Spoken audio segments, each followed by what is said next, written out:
কারি পাত্তার গাছ, এটা শুধু কারি পাতার গাছ। দেখুন ফ্রেন্ডস, এটা গুড়িটা, এটা একটা স্থলপদ্মর গুড়ি আর একটা আমি টবে রেখেছিলাম, টব ফাটিয়েছে অনেকবার, অনেক কটা টব ফেটে ফেটে ফেটে ফেটে নষ্ট হয়েছে। তারপরে যখন আমি বুঝতে পারলাম যে একে এভাবে রাখা যাবে না, তখন আমি এটা একটা রাইস ব্যাগে লাগিয়েছিলাম। স্থলপদ্ম গাছটা অনেক বয়স হয়ে গেছে, 5 বছর হয়ে গেল। এটা স্থলপদ্ম গাছটা, এটা ডালটা নিয়ে এদিকে উপরে, এটা কাটিং হয়নি এবছর, ওই জন্য ভালো করে পাতা দিতে পারলো না, এ বাঁচবেও না মনে হয়।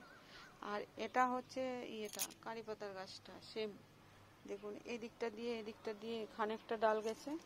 প্রথমত এদিকটা একটা ডাল হয়েছে, এই যে ফুল ফুটেছে, এখানে অনেক কটা আছে, ডালটা দেখায় দেখুন, ফুল নিয়ে পাতা নিয়ে অনেক কটা এখানটা, আর এদিকে আরেকটা ডাল গেছে। এই ডালটা দেখুন কত সুন্দর, পুরো কচি পাতা। এটা হচ্ছে কারি পাতার গাছ, সুন্দর সুন্দর। দেখুন মর্নিং জাস্ট সূর্য উঠছে এখন, ঝরঝর থরথর পাতা কাঁপে পত্তর। এদিকে মৌমাছি কালেক্ট করছে মধু, এই দেখুন মৌমাছি বসে আছে, মধু নিতে এসছে। রানী মৌমাছি, কি সুন্দর একটা স্মেল মধু, ওর বডি থেকে গন্ধটা ছড়াচ্ছে, ও কালেক্ট করছে মধু কারি ফুল থেকে, তো ওর বডি থেকে একটা সুগন্ধি আছে। দেখুন মৌমাছিটা কি সুন্দর বসে আছে, ওকে ডিস্টার্ব করবো না।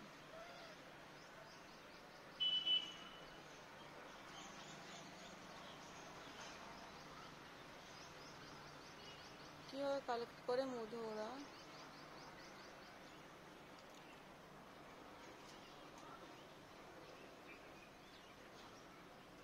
ফুলে ফুলে গন্ধে গা।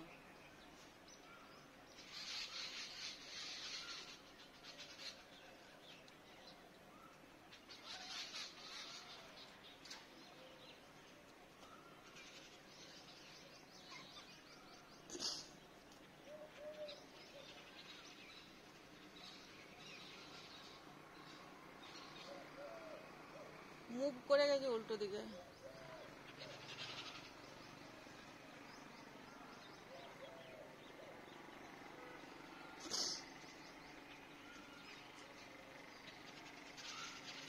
ও কালেক্ট করবো মধু, আমি বাকিটা নিয়ে নিই।